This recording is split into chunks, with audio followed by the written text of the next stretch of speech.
ഫെബ്രുവരി 22 ഇന്നത്തെ daily reflection ഒരു വഴികാട്ടൽ അതിനെക്കുറിച്ചാണ് പറയുന്നത്. 1962 ഗ്രേപ്പ് വൈനിൽ ബില്ല് എഴുതിയ ലേഖനത്തിലെ ഒരു ഭാഗമാണ്. വിശ്വാസം എന്ന് പറയുന്നത് തീർച്ചയായിട്ടും മദ്യത്തിന് മുന്നിൽ പരാജയം സമ്മതിക്കാൻ ഞാൻ തയ്യാറാകുമ്പോൾ അവിടെയാണ് വിശ്വാസം എന്ന ഒരു സമ്മാനം സ്വീകരിക്കാൻ ഞാൻ കെൽപ്പുള്ളവനായിട്ട് മാറുകയാണ്. ആ വിശ്വാസം ഇവിടെ എൻ്റെ വഴികാട്ടിയായിട്ട് വരികയാണ്. രണ്ടാമത്തെ പടി എന്ന് പറയുന്നത് എന്തിനാണ് എന്ന ചോദ്യത്തിൻ്റെ ഉത്തരമാണ് കേവലം പഴയ വിശ്വാസവുമല്ല രണ്ടാമത്തെ പടി എന്ന ബോധ്യം വരുന്നുണ്ട്. ഞാൻ എപ്പോഴും എന്നെ മാത്രം കേന്ദ്രീകരിച്ചുകൊണ്ട് എൻ്റെ മാത്രം പ്രശ്നങ്ങളിൽ നിൽക്കുന്നത് കൊണ്ടുണ്ടാകുന്ന അകാരണമായ ഭയം എനിക്കുണ്ട്. അവിടെ ഇന്നിനെക്കുറിച്ചും നാളെയെക്കുറിച്ചും എല്ലാം ഭയമാണ്. അങ്ങനെ എൻ്റെ ജോലി നഷ്ടപ്പെട്ടു പോയാൽ എന്താ ചെയ്യുക, ജോലിയിൽ ഇന്നതാണ് പ്രശ്നം, ഇപ്പം നടന്നുകൊണ്ടിരിക്കുന്ന കാര്യങ്ങളെക്കുറിച്ചുള്ള ഭയം, ഇത്തരത്തിലേക്കുള്ള ഭയങ്ങൾ പലപ്പോഴും നമുക്ക് കടന്നു വരും. അത്തരം ഭയങ്ങൾ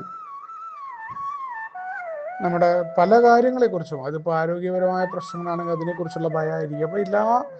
അപ്പോൾ നമ്മളിൽ ആശ്രയിച്ചുകൊണ്ട് നമ്മളില്ലെങ്കിൽ ഈ ഭൂമിയും ഇതിലെ കാര്യങ്ങളും നമ്മളെ ആശ്രയിച്ച് നിൽക്കുന്ന ആളുകളൊക്കെ അവർക്കൊക്കെ എന്തൊക്കെയോ സംഭവിക്കുമെന്ന് അകാരണമായി ഭയപ്പെടും. യഥാർത്ഥത്തിൽ നമ്മൾ അവരെക്കുറിച്ചാണ് ആദ്യം പൂണ്ടുന്നത് എന്ന് പറയുമെങ്കിലും പ്രോഗ്രാമിലേക്ക് നമ്മൾ വരുമ്പോൾ നമ്മൾ മനസ്സിലാക്കും, വളരെ ആ കടുത്ത സത്യസന്ധതയോടുകൂടി പരിശോധിക്കുമ്പോഴാണ് നമ്മുടെ നിലനിൽപ്പ് മറ്റുള്ള ആളുകളുടെ പേരൊക്കെ നമ്മൾ പറയുമെങ്കിൽ അടിസ്ഥാനപരമായിട്ട് നമ്മൾ നിൽക്കുക എന്ന വ്യക്തിപരമായ സ്വാർത്ഥത അല്ലെങ്കിൽ സ്വന്തം കാര്യങ്ങൾ അതങ്ങനെ പൂർണ്ണമായിട്ട് ഒഴിവാക്കാൻ പറ്റുന്ന ഒന്നും അല്ലാതെ അത് തെറ്റാന്നല്ല പറഞ്ഞത്, നമുക്ക് അതാണുള്ളത്.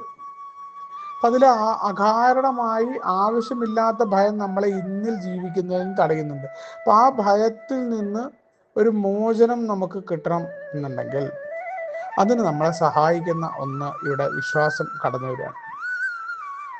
ആ വിശ്വാസം തീർച്ചയായിട്ടും ഭയത്തിൽ നിന്ന് എനിക്ക് സ്വാതന്ത്ര്യം തരുന്ന ഒന്നായിട്ട് എൻ്റെ അടിത്തറയായിട്ട് വിശ്വാസം മാറുന്നു. അപ്പോൾ ആൽക്കഹോളിക്സ് അനോണിമസിൻ്റെ രണ്ടാമത്തെ പടിയെയും വളരെ കൃത്യമായിട്ട് ഞാൻ പ്രവർത്തിപ്പിക്കാനായിട്ട് തയ്യാറാകുമ്പോൾ ഈ ലോകത്തിലെ പൗരനായി പുനർജനിക്കപ്പെടാനായിട്ട് എനിക്ക് സാധിക്കുന്നു എന്നുള്ളതാണ്. അവിടെയാണ് ദൈവത്തിൻ്റെ ആ ഛായയിലേക്ക് എന്നെ മാറ്റുന്നു. ദൈവം എന്ന് പറയുന്നത് എല്ലാവരെയും സ്നേഹത്തോടു കൂടി നിരീക്ഷിക്കുന്നവരാണ്. പറയുമ്പോൾ ദൈവം അവിടെ എല്ലാ മനുഷ്യർക്കും തുല്യമാണ്, സ്നേഹവും നീതിയുമാണ്. അതെനിക്ക് മാത്രമുള്ള സ്നേഹം, ഞാൻ എന്നെ മാത്രം കേന്ദ്രീകരിച്ച പ്രാർത്ഥന, എനിക്ക് മാത്രം നന്മ വരുന്ന അല്ലെങ്കിൽ എൻ്റെ ശത്രുവിന് ഉപദ്രവം വരുന്ന ഇത്തരത്തിലൊന്നേ അല്ല. ലോകത്തിലുള്ള എല്ലാ മനുഷ്യർക്കും ഒരേപോലെ വരുന്ന ആ സ്നേഹം, ഒരേപോലെ വരുന്ന ആ നീതി, ആ നീതിയിൽ ചില കാര്യങ്ങളെ എനിക്ക് അനുകൂലമായിക്കൊള്ളുന്നില്ല.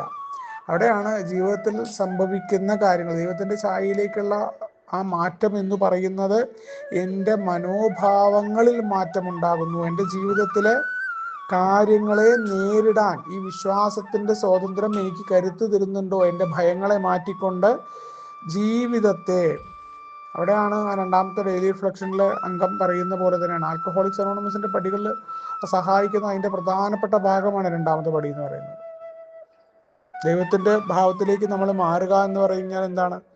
നമ്മൾ ഈ ലോകവും ഈ ലോകത്തിലെ ആളുകളും എപ്പോഴും തെറ്റുകാരാണ്, എല്ലാ മനുഷ്യരും ശരിയല്ല, മറ്റു മനുഷ്യരൊക്കെ കുറെ കൂടി ശരിയായിരുന്നെങ്കിൽ കുറെ കൂടി നന്നായേനെ എന്ന് പറയുന്ന ആവശ്യപ്പെടൽ നടത്തുന്ന ആളുകളാണ്. അതുകൊണ്ടാണ് നമ്മൾ ഈ ലോകത്തിലെ ഒറ്റപ്പെടൽ അനുഭവിക്കുക, അല്ലെങ്കിൽ നമ്മൾ വേറെന്തൊക്കെയോ ആണ് എന്നുള്ള ചിന്താഗതിയൊക്കെ നമുക്ക് ഉണ്ടാവുന്നത്.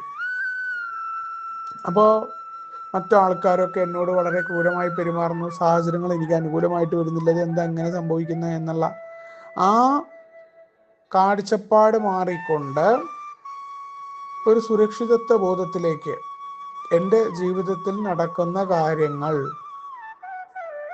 തീർച്ചയായിട്ടും അതിനെ സ്വീകരിക്കാൻ എൻ്റെ ആ വലിയ ശക്തി എന്ന ആശയം എന്നെ സഹായിക്കും. അവിടെ എൻ്റെ ദൈവം പ്രവർത്തിക്കും. അതിനെ സ്വീകരിക്കാൻ ഞാൻ മാറേണ്ടതുണ്ട്. അപ്പോൾ എന്നെ മാറ്റിയെടുക്കുന്ന പ്രക്രിയയുടെ തുടക്കമായിട്ട് രണ്ടാമത്തെ പടി ഇവിടെ കടന്നു വരികയാണ്.